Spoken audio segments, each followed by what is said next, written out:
Today we're going to be making Sancoche, or Sancoche coco as we say in the islands. It's a dish that we make using coconut milk, and coconut makes everything better, right?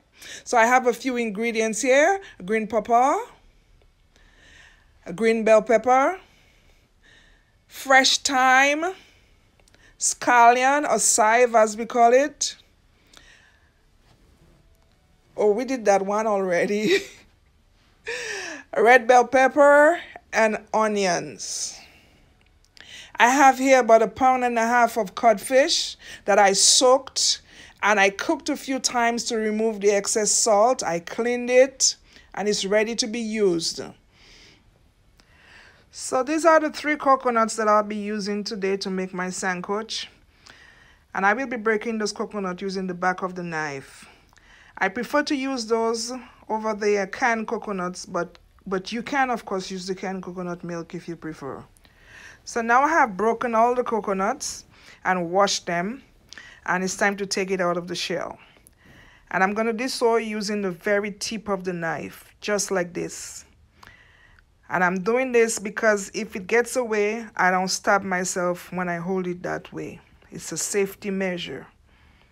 And you just wiggle the knife and it comes out. Hold it in the tip just like this. Find an end. Put the knife in and just wiggle the knife until it gets the coconut out. Sometimes they come out just really easily. Just like that. Never hold the knife that way. This is not safe. If it gets away, you'll definitely stab yourself.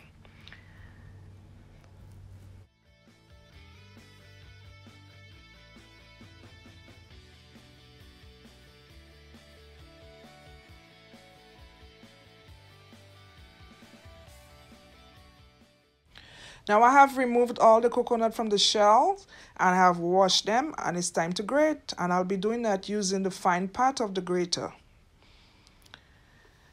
I'm using the fine part of the grater because it helps me to get more of the coconut milk out of the coconut.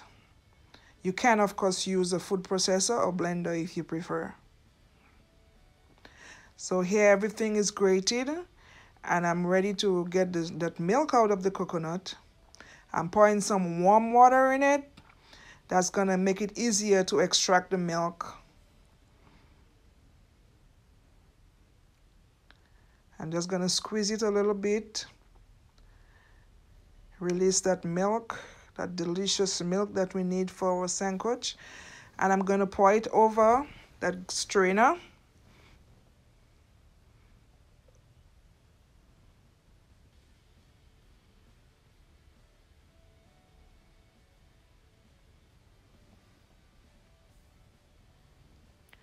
And just press it a little bit, squeeze it, get that milk to come out. And I'm gonna do it, I'm gonna repeat the process. Squeeze it, and I'm gonna repeat the process with some warm water to make sure I get all of that good milk out.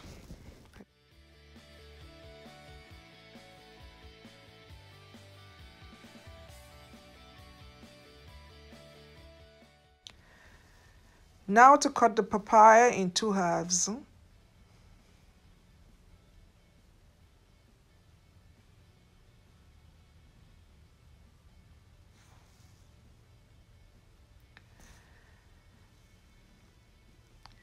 I'll be removing the seed using the knife.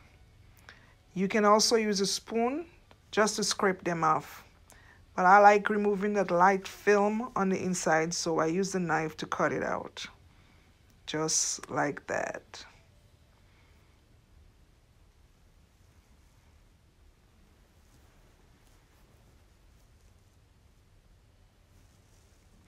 Now you can use a knife to peel it, just like you would peel any other fruit or vegetable.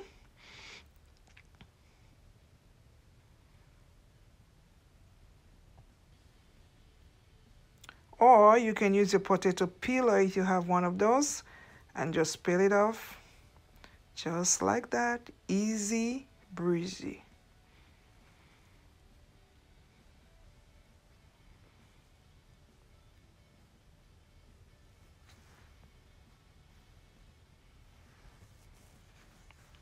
Everything is cut and ready to be used. Now I have here all my vegetables on the stove. I have quite a bit, and you can use less if you want to.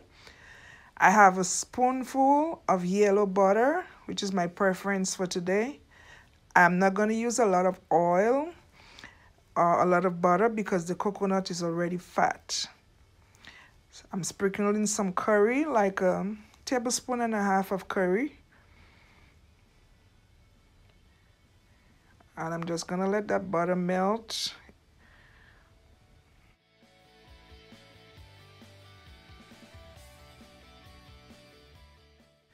Just stir it a little bit.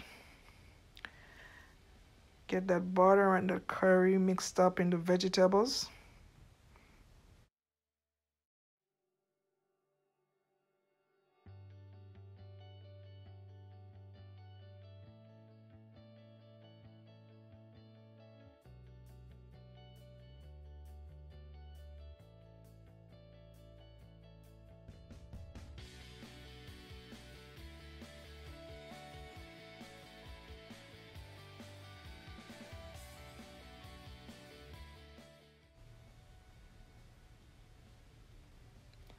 Now I've added a tablespoon of all-purpose seasoning to the mix.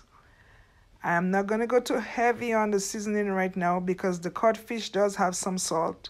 Because you definitely don't want to take all the salt out of the salt fish. That's why it's called salt fish. You want to have a little bit of salt in there to keep it authentic. I'm adding some coconut milk, and that's really the milk that is floated on top of the water, and I'm just scooping it out and adding some to the mix. And I'm gonna let it stew for a little while. That's gonna bring out that authentic coconut flavor that you want.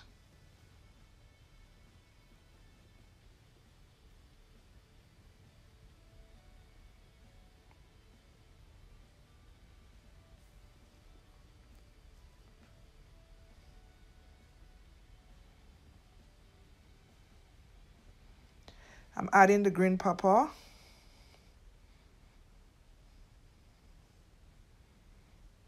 Give it a good stir.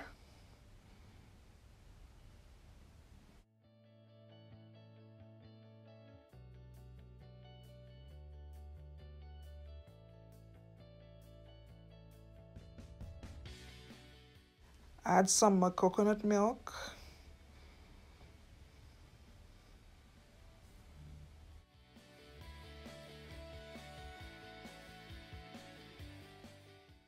Cover it, and I'm gonna let it cook for a few minutes because you want that pepper to be cooked before adding the codfish.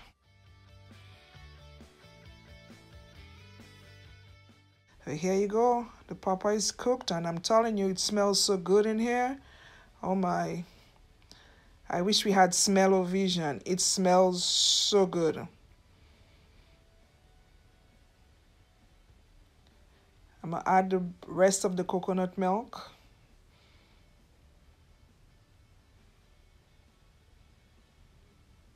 And I'm really scooping from the top because all the cream has floated to the top. So I'm gonna try to get as much of that as possible. That's the goodness that you want in there.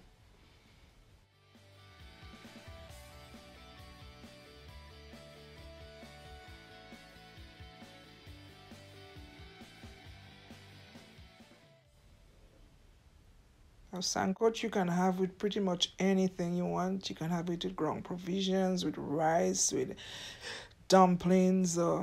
I prefer I'll just eat it just like that with a whole bunch of that papaya. I don't need anything, no rice or anything. So here we add in the codfish. Remember, it's already cooked, so we don't want it doesn't have to boil a whole lot more because it's just gonna fall apart.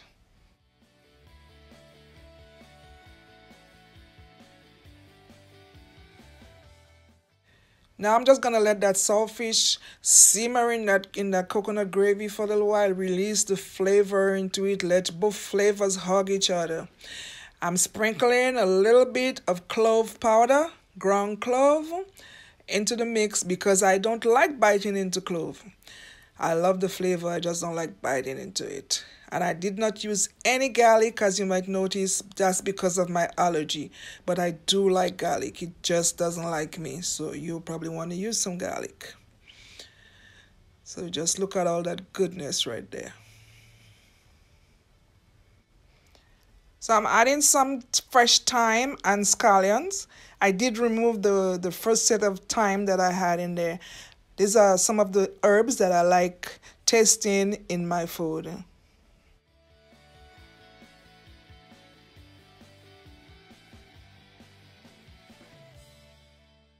So whatever little bit of coconut milk was left, I added some starch to it, cornstarch, that I'm using to thicken the gravy a little bit.